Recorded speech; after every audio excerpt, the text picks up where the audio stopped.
we're told that the hard part about Belichick is they change week to week based upon the team they're playing against.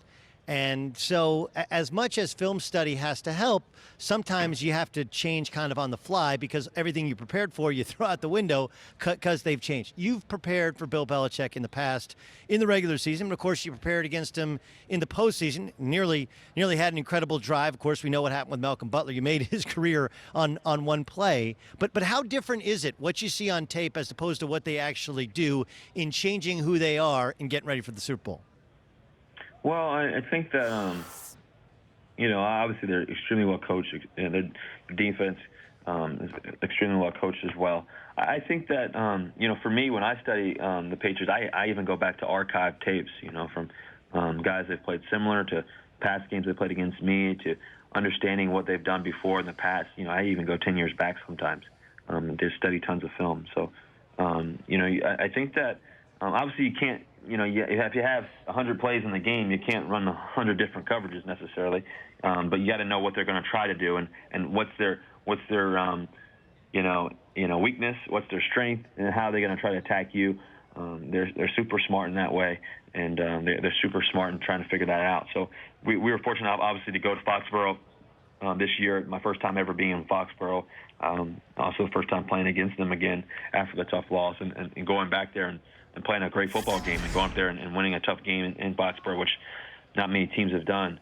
So you got to understand that you got to play great football. You have to be, the Falcons have to be at top notch. They have to play every play counts, especially in big moments like this. So it'll be a great game to see.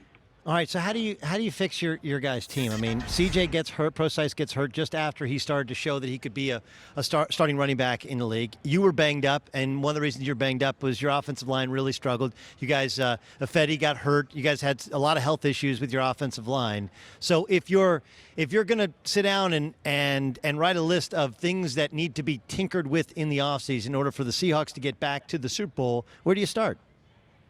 Well, I think that this offseason is going to be crucial. I think having a championship offseason, training, I've been training already, and I really start going here February 1st tomorrow.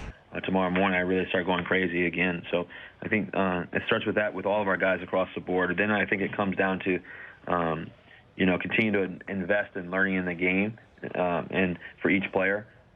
And then from there, I think obviously, this offseason is crucial for the draft and free agency and all that. Every year is important. We do such a great job of that. So we need to continue to do that. And I know John Schneider and Coach Carroll will do a great job of that this year and understand what we need to do and our needs and all that kind of stuff. But ultimately, it comes down to how we prepare, and we need to continue to prepare at a high level. We've won 10 games, every year at least in the past, 5 years at a minimum, and we've been to the playoffs every 5 years too since 2012. So I don't think there's too much we need to fix.